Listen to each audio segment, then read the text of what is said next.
Someday I'll have money. Money isn't easy come by. By the time it's come by, I'll be gone. People sing it and it annoys me. They add, money isn't easy to come by, and it doesn't scan properly, and it annoys the crap out of me.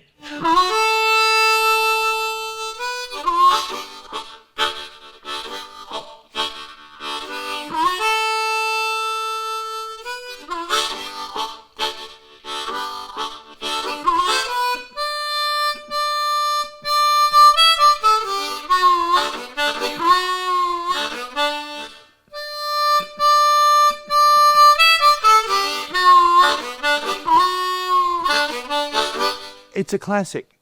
It is up there with those great Australian singles. Eagle Rock, Boy on the Run, The Real Thing, Little Ray of Sunshine, I'll Be Gone. Our career was defined by that song, which was concerned about money. If songs are a reflection of who you are, then that's as good a one as I can think of. It just jumped out of the speakers. It was the perfect radio song. It's still played a lot. It's very identifiable. It was catchy. It had a groove. It had a great swing to it. There was something about it that was very, very special. I know a lot of music snobs, and they go, I won't listen to pop music. It's, rubbish, etc., etc. But I think, when it's got that beat, that rhythm, that melody, plus a great lyric line. Someday I'll have money, someday I'll have loving, and equates the two as being difficult to come by. By the time it comes by, I'll be gone. Which makes it a somewhat of a whimsical as well as wistful song about money, which is very un-rock and roll. You think of any song about money, including money, it's always pretty savage, and this is not that way at all. It's not a rock and roll song. Something for the working man or something, It's really deep what Mike's saying in the lyrics. He's not someone that's obsessed with money at all. We always did struggle for money. Man, he was on the seat of his pants, before they brought that record out. Maybe the idea of yearning for money was completely at odds with the sort of the underground scene. I mean, the Spectrum were definitely part of that slightly left of centre scene. I was not living with the band. And I think we were all living at home at that particular stage, apart from maybe Bill. Bill was sort of on the streets. It's a shame you can't feel the love in my heart.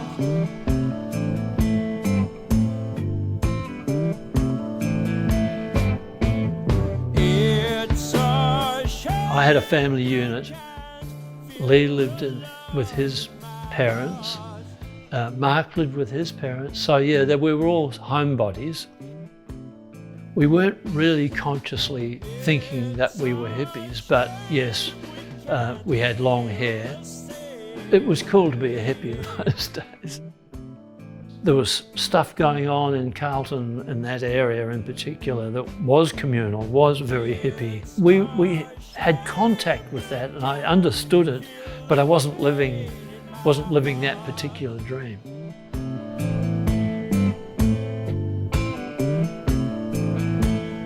Our generation, for the first time, weren't necessarily expected to do what their fathers did.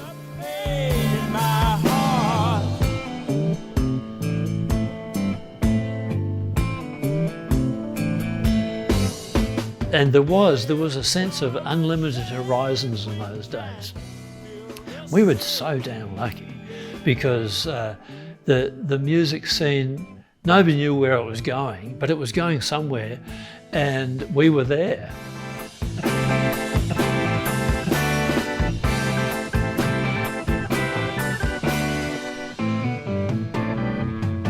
The alternative society, the government were actually kind of concerned about that because they could see stuff happening at Nimbin, for instance, where these things were the counterculture.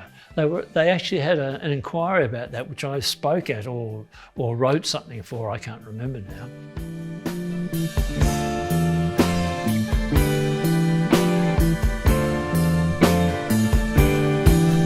When I was that young, like in my 20s, our feeling of freedom gave us some sort of conviction that we didn't have to follow the rules. And in fact, we were going on to a show when I'll Be Gone was on the top of the charts. We were going on a show, the Ernie Sigley show in Adelaide. We did a rehearsal in the afternoon, and they said, well, tonight, of course, you'll be wearing suits. And we said, no, we're not. And they said, yes, you are. We'll hire them for you if we need to. And we said, no, we're not wearing suits. They said, well, you can't go on the show. I said, we won't go on the show. We didn't go on the show. We got a headline all around Australia for not going on the show. So, I mean, but that's what we felt. We just felt, we don't have to go by your rules anymore. Your rules.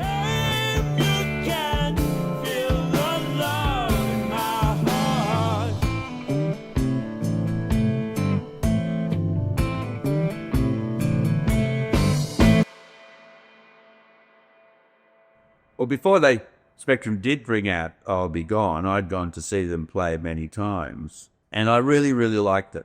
You know, they're playing really good stuff. I was quite inspired by what they were doing. They do quite intricate songs, but intelligent, good jamming, you know, and I would have fitted it into the context of the times, which was, there's a lot of psychedelia, and you know, people were taking acid, there was smoking dope and all of that kind of stuff. Spectrum were experimental. There was sort of tinges of jazz. For those of us who were into art and music, etc., to see a band that was so serious about their music really impressed us. Mike Rudd is a very, very inventive composer. He just really hit a note with us. You think, oh, this guy speaks for our tribe. And there was also a new term, prog rock, which standed for progressive rock. You know, and that was fueled by, you know, I don't think quite at the same time, but your Emerson, Lake and Palmers and, you know, Rick Wakeman's and all of this, where he was like, we know how to play our instruments now. We're not primitive early rock and roll players. Looking up, I see what is meant by being free. And as I stand alone, I feel my muscles turning into steel. I rush into the nearest booth and strip down to my hero suit. My body is so beautiful, my uniform. And the band had something. They had a feel. They had something happen in the air when those guys played. That conversation that goes on, that's a musical conversation, is it's hard to capture in a studio. Yeah, they'd lead you on songs that just went on and on and on and on. And they were great. It was all like hippies everywhere and very unstructured kind of nights where they'd have like, you know, pretend acrobats and comedians mixed with the music, and Spectrum were basically at the top of the bill on a lot of these gigs. Yeah, we were good friends. You know, of course I'd been friends with Mike Rudd for a long time, but got to know Bill quite well when we did this national tour. And what they'd organised was that Daddy Cool would play first.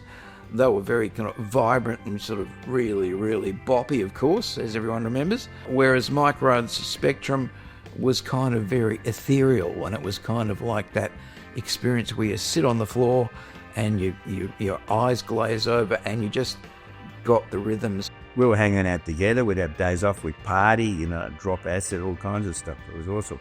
You would see people there regularly and you'd go, they're there to see Spectrum and smoke dope. That was basically, which, yeah, that was the thing back then.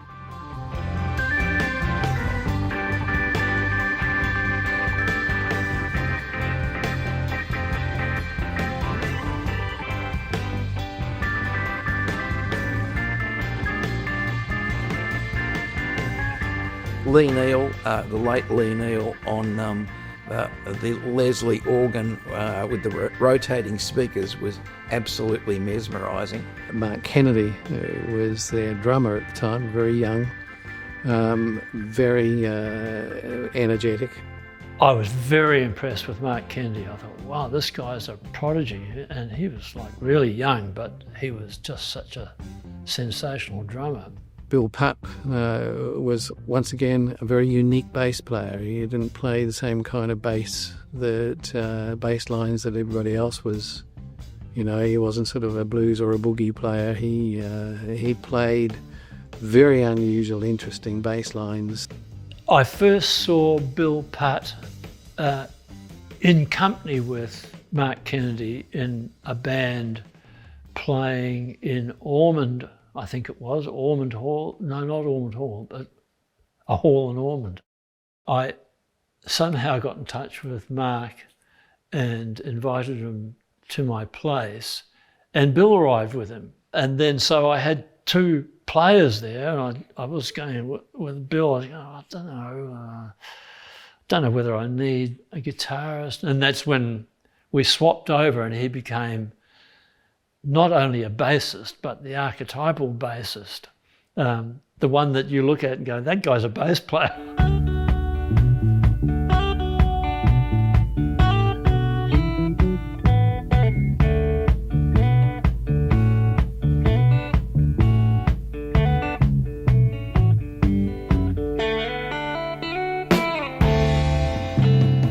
Bill and I had a very tight relationship, but it was also very complimentary because I think Bill would describe me as being away with the fairies a lot of the time with my ideas, and I in turn would say nearly every idea I had he disagreed with, and then it sort of became ultimately the idea evolved as an idea between us. And that was a necessary process and part of our friendship, really. Stillness of an afternoon, the light that slides down from the sky, remind me of the days and nights I spent with you. I wonder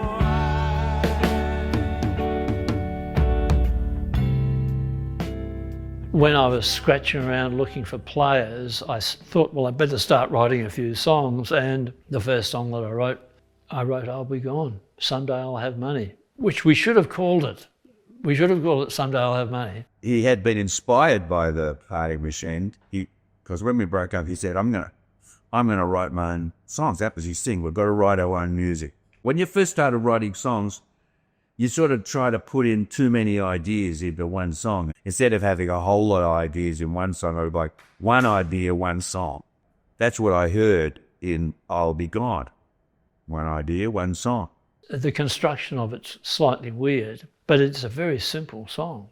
And I think that's a lot of its appeal, really. It starts off with what you could call a chorus, but it's a sort of refrain. There's no kind of verse, chorus, verse, middle eight thing. It's a lot simpler than that, but it's also not totally conventional.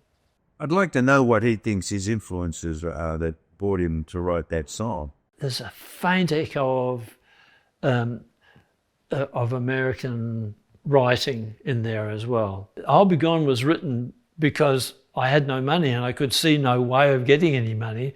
So that drove me into a philosophical bent, and I just wrote what I felt. We're observers. We're observing society. We're not necessarily that in the society, you know. We're just people who are, artists in particular, I think, we're a little bit outside everything that's happening, but we're just watching it, and we get inspired or appalled or whatever, and we write about that. Ross Wilson came back from London, where he'd been hired really as a songwriter for a band Procession. He came to a rehearsal that we had at our keyboard player's place in Doncaster. So So I said, matey, you want to do one of my songs? I've got this song, Make Your Stash. And he went, yeah, that'd be great. And I played him Eagle Rocket. He went, oh, wow, that's really cool. I said, well, what do you got? And he goes, oh, you got this, that, and, and he played me I'll Be Gone. Just on guitar, I think. I can't remember really clearly, but I just remember we were pretty critiquing each other's new songs. And I said, man, that song, that's a good, I'll Be Gone, that's a really good song. When we played I'll Be Gone, he looked at us and went, that's the song. Tapped his nose. That's the one. The band that played the demo of I'll Be Gone was basically Spectrum as it was then, which was myself playing guitar, Bill was on bass, Mark Kennedy on drums, and Lee Neal on keyboards. At that stage, I'll Be Gone didn't have the harmonica. Someday I'll have money. Money isn't easy come by. By the time it's come by, I'll be gone. I'll sing my song and I'll be gone. As the song evolved, I added the harmonica. Well, I stopped playing guitar and I added the harmonica, and that changed it somewhat, so it was even stronger really as a potential single. I think for Mike to add the harmonica to I'll Be Gone was a genius move. It's stronger than anything Dylan would have done, and of course Dylan used the harmonica a lot. It's just very anthemic, the playing of the harmonica. It gave it a connection with those great blues. So, it felt like, well, hang on, this is not too far from Junior Wells or the harmonica players that played with Muddy Waters, and it cut through. You need something on the intro of a song so that it attracts your ear immediately. You go, oh, that's that song.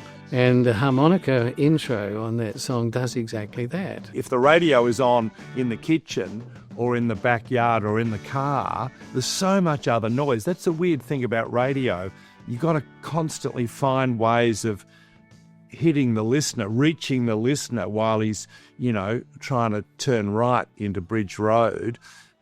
The harmonica does that perfectly.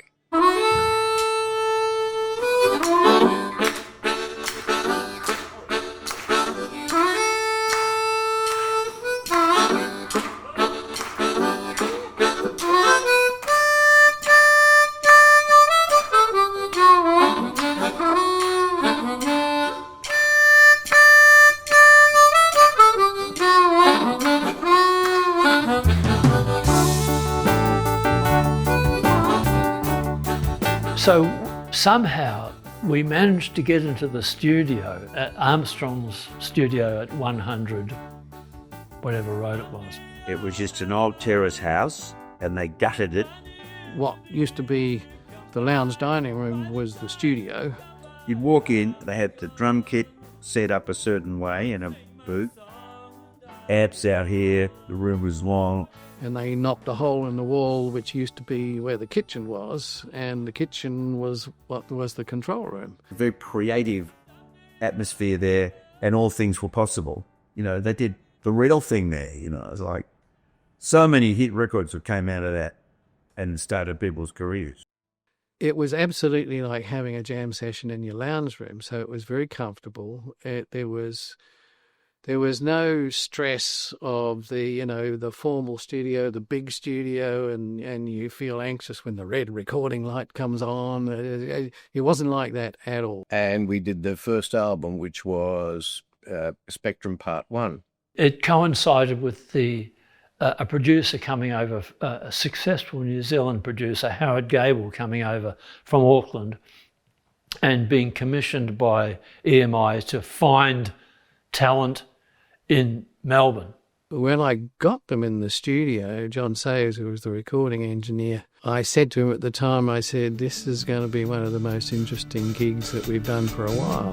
Shake your head and twiddle your thumbs. I ain't never coming back again. They were unlike either some of the blues bands or just the straight pop bands that were around at the time. They had something, they had a stamp of their own. Their instinct is to take a theme and jam on it, and they work around the themes, almost classical in a way, in the way they put their songs together. We went ahead and we started doing this album, and as we were doing the album, I was thinking, from an industry point of view, how are we going to market these guys? I was trying to work out, is any of this going to be able to be played on the radio? And the answer was probably not. So we recorded Launching Place Parts 1 and 2, and I think Howard Gable was going, I don't know, have you got anything else? And I said, yes. Mind flashes back to Ross Wilson going, that's the one. So I said, let's have a listen to it. And straight away, when the band fired up, I thought, wow, this is nothing like the album, but this song has something. So we started recording I'll Be Gone, which was recorded really quickly. It was only one overdub, really, one instrument overdub. There was no fakery. It was just, you walk in, they press the record button, and you play. Most of the songs that we were recording were pretty much played in because they were working a lot. And what you hear is what was played on the day. It's live, it's captured, That, to me, is the most attractive part of it. The combination of the harmonica and Lee's piano and the drum track is it's not rock and roll, it's kind of just a lope along. Mark Kennedy's drums were what really kind of made that song a little bit, modern and interesting and a nice groove. I just felt that it needed another rhythm to it, something else. The original version was very much placed on an eighth note principle. What the final thing came down to was introducing a more of a 16th note. So instead of like that, it's that. So that's insinuated underneath. And then the breakdown, where it's just the harmonica and the drums, his punctuation it's not flashy, it's just perfect, and he was only about 18 or something at this time. Normally you're playing too much and sort of, hey, look what I can do. He was always on the money. We had two things to consider. One, it had to go on an album, which was going to be stereo, and one, it had to go radio. Now, AM radio was the main radio back then, and it was all mono. So we had to do a mono mix. If you listen to the version in stereo, it's wild. The reverberation is just out of control. We sent the signal from that out to tape recorder number one, and then ran the tape to a second tape recorder, and then fed that out to the echo plate, which gives a sort of the echo effect. But it allowed us to delay the sound in time to the music, brought the sound back into a desk where we could control the quality of it. And it sounded fantastic. So, and it's a very prominent part of the mix when you listen to the song now. But it does achieve this effect of like somebody singing from the past. It gives that, so it just doves nicely into the actual theme of the song. The moment I heard the song, before we'd even mixed it, I went, this is going to be a hit. It's got everything. The lyrics are great, the melody's fine, and the feel of the band is just cooking. It's beautiful, And it's a great song. Great song. And I'm still very proud of it. There's lots of versions of I'll Be Gone, but I'm proud to say that I don't think any of them actually capture what we captured in the first recording of it. Sure enough, put it out. Number one.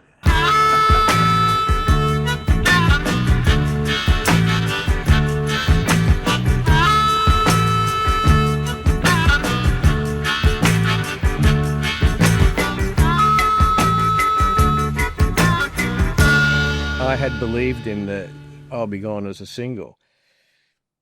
Nothing happened.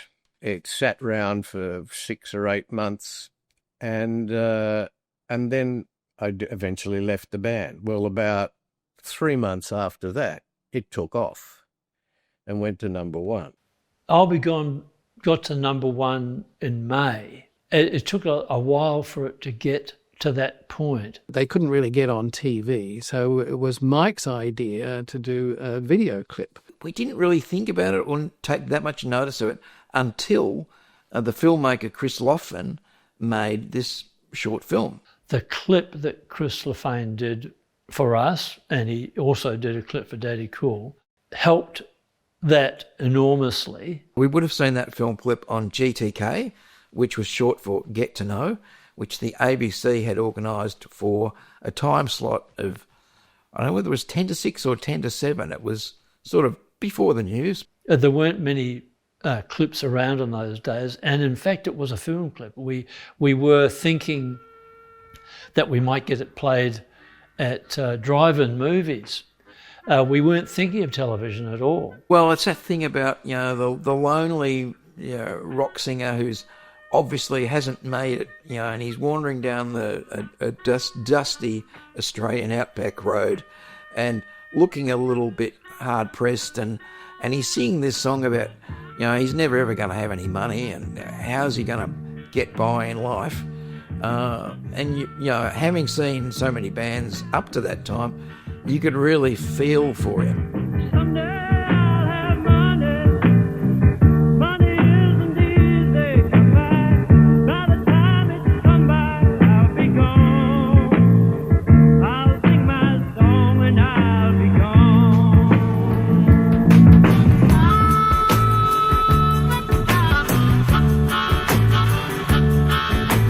Someday I'll have loving. Loving isn't easy to buy.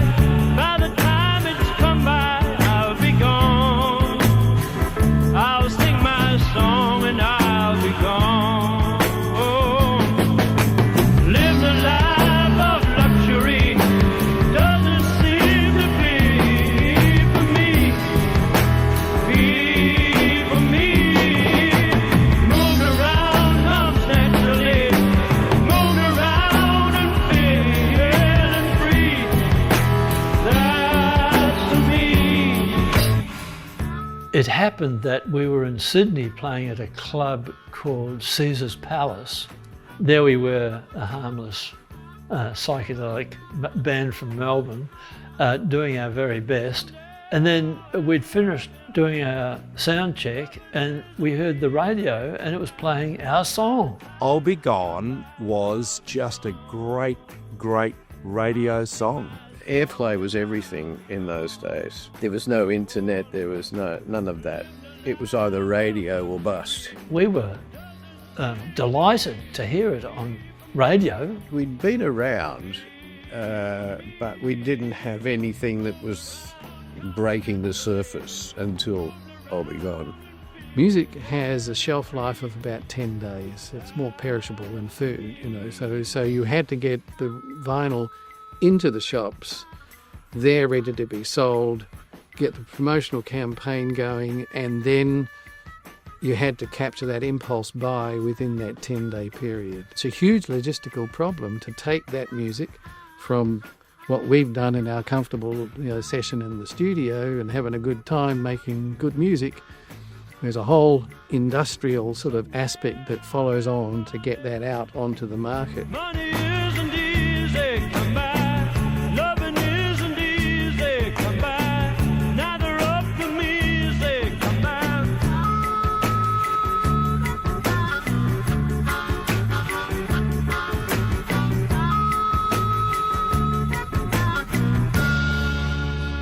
They made an album, and there was the era when everyone was starting to make albums and they were a sort of contained thing, But they didn't put I'll Be Gone on it, their number one single. It is very unusual that the biggest hit they've had didn't appear on their album. I'm not sure why I didn't make the album, but I'm kind of glad it didn't, because had it been on the album, it would have got lost forever. Because one of the things you do is at the end of it, you say, well, how are we going to structure this album? You know, side one, side two, how do you want the songs to flow? Howard was on my side with it. I kept saying, I can hear this as a single. I was just thinking musically at the time, it doesn't belong on the album, it's a single. Like even the record companies were complicit in that kind of freedom thing, because they openly said, we don't know what's going on here. And you could, as we did, go to the record company and say, I don't want to put the single on our album because it doesn't fit. And they said, oh, okay. And they didn't. No, that was just crazy stuff. Probably worked against them that it wasn't on the album, because people were buying the album because of that song. I don't think it made any difference. I think the album sold well, the single sold well. I don't think the album would have sold any more because that song was on it. I do know that album would have sold more had it had the single on it. From a commercial point of view, you got to put your single on the number one single if you want to sell lots of albums, you know. I was all about the music, you know. I wasn't thinking about promotions. Your mind's just, I'm absolutely mind-bound to that piece of music and specifically to that little bit of the music at the time. You know, this is, ooh, ooh, ooh, yep, there it is. The idea to not put that single on the album was actually really good, because what you've got on that album, that first album, is the ethereal Spectrum. Spectrum were, for want of a better title, but in the context of the times, they were a prog rock band. They were hell-bent on doing something different apart from everything else. And so their songs on the album, unlike I'll Be Gone, which was just an out-and-out pop song and had that straight sort of verse, chorus, you know, breakdown, whatever, structure. Their other songs could start, you know, one in a mood and then morph into a completely different mood, and then go somewhere else again, and then come back and sort of and end where they started, sort of thing. They flowed. He'd chosen a path that I'm going to do this music that's not like other music. So as an artist, so I really, really respect that. It's what killed albums in the end, was that you'd have a hit song and then you'd produce an album and that song would be on the album and everything else was either going somewhere else or just not good. It didn't match that song, and so people became suspicious of buying albums for exactly that reason. But the fact that he did have what I would call a commercial song, just by the fact that it was that one idea, one song, and well played and well arranged, and you know, just a good song, right? That gave him this lift. I can't say I have any resentment to the fact that I'll Be Gone's our only hit, because I have over the years seen many popular acts live and in concert and so forth, and I feel they're trapped. I like playing with my music, I like evolving, I like embarking on a solo and I don't know what I'm going to do, and let the night take it where it's going to go. I'm a band guy and I rely on those guys to play the way they do, and I've been really lucky to be surrounded by guys who have been really empathetic, sympathetic, loyal, all those things that go along with playing with a guy like me who's seems not to be interested in taking that final step, and sometimes will step back deliberately, apparently, from succeeding. I'm also a New Zealand-born musician who has lived and worked in the land of Oz since 1966. I came to Australia with a beat group, but soon hooked up with Ross Wilson and Ross Hannaford in the Party Machine, then started one of Australia's most influential progressive rock bands. We released 6 albums and had a #1 single in 1971. We actually turned into 2 bands, using the same musicians, but with a different outlook. One band said we are indelible, the other said someday I'll have money. Yes, Simon. Are your mic right? Please welcome welcome from Spectrum for the Rockery stage, Mike Rudd.